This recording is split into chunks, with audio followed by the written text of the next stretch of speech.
15 years ago, amidst a cascade of failures, I found myself immersed in frustration and helplessness. My sense of despair was so overwhelming that I couldn't even tackle the simplest of life's problems. It wasn't long before I realized that if I wanted not only to survive, but to thrive, I had to conquer this paralyzing sense of helplessness. For months, I delved deep into understanding how I ended up in such a state, and how external circumstances can make us feel helpless and powerless. Here's what I discovered.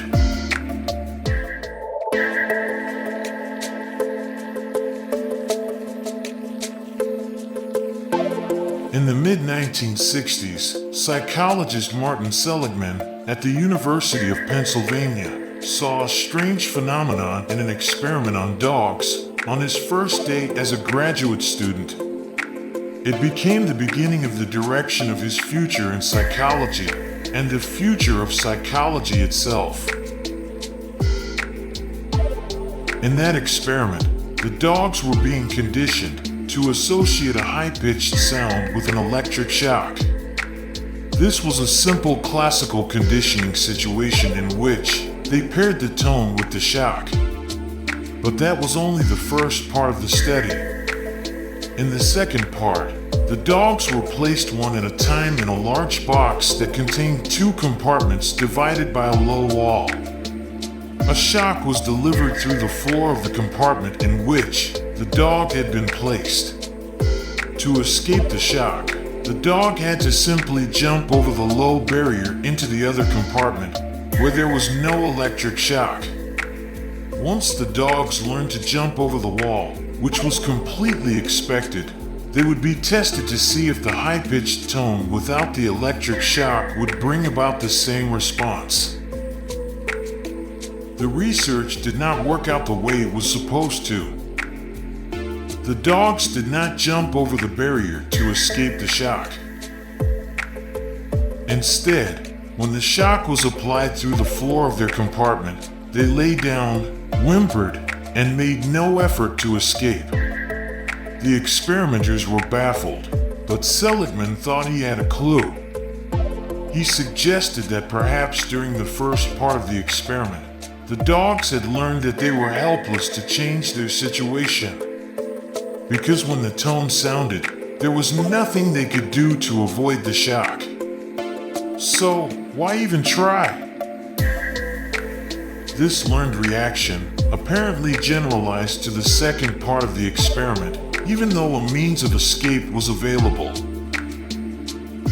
Seligman wrote, "I was stunned by the implications. If dogs could learn something as complex as the futility of their actions, here was an analogy to human helplessness, one that could be studied in the laboratory." Helplessness was all around us, from the urban poor to the newborn child to the despondent patient with his face to the wall. Was this a laboratory model of human helplessness, which could be used to understand how it comes about, how to cure it, how to prevent it, what drugs worked on it, and who was particularly vulnerable to it? Determined to find the answers, Seligman launched a research program to study learned helplessness, a condition he described as resulting from the perception that we have no control over our environment, that there is nothing we can do to change our situation. He expanded his research interests to include the issue of optimism versus pessimism, and later, the issue of happiness. In his initial research, Seligman compared the behavior of the dogs that were exposed to the electric shock and had no way to escape, with the other group of dogs that were not exposed to that situation of electric shock up front.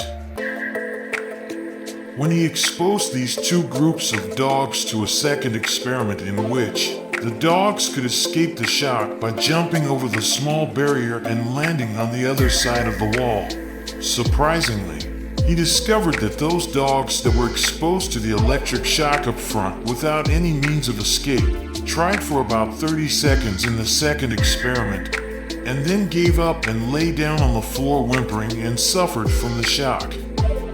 But the dogs that were not exposed to the first experiment tried harder, and after a short while they could find out that if they jump over the wall, they would not suffer from the shock anymore. So, they learned how to escape the shock quickly. After these experiments, Seligman started doing some similar experiments on humans. In one study, a group of people were exposed to a loud, irritating noise and told they could turn it off if they pressed a series of buttons in the correct sequence. However, the conditions were arranged so that there was no correct sequence.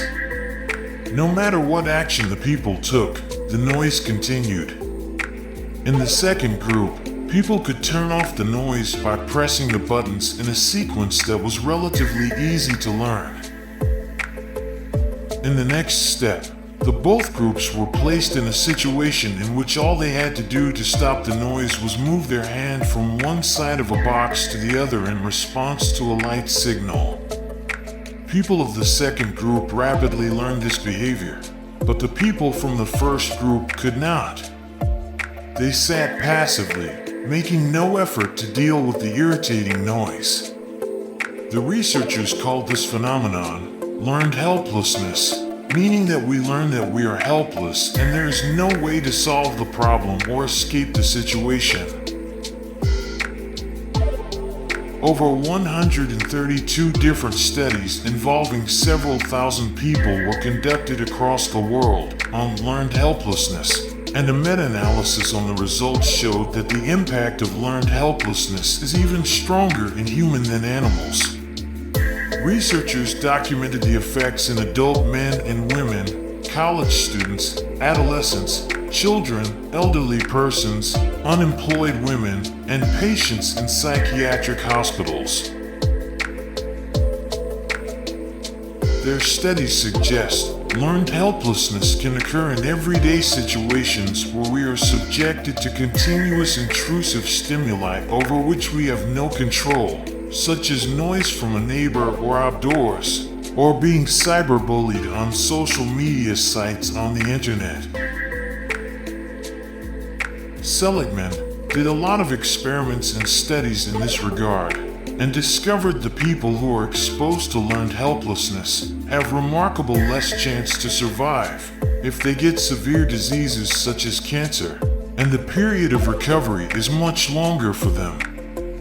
Research has also shown if you have been exposed to several consecutive failures, you are highly likely to experience learned helplessness and give up trying for finding the new ways. Results showed even very smart and talented people gave up, right a step away from the goal. Now the question is, what is the remedy? In this kind of situations, you should be positive and interpret the failures as a way of learning how to do the things better, instead of interpreting those as lack of aptitude or talent or capability. In another breakthrough, Martin Seligman discovered that it is not only the lack of control under conditions of learned helplessness that affects our health and mind, but how we explain this lack of control to ourselves is really crucial. He proposed the concept of explanatory style to explain this factor. An optimistic explanatory style prevents helplessness. A pessimistic explanatory style spreads helplessness to all facets of life. So, keep your positive mindset in any circumstances and stay positive. Remember, if something bad or undesirable is happening in your life that you do not have any control over it, stay positive and take optimistic explanatory style in your life. Meaning that, try to find out the rosy side and the bright side of that happening. It will help you not experience learned helplessness and still be able to figure out how to deal with difficult situations. And this is what we all really need in this ever-changing world.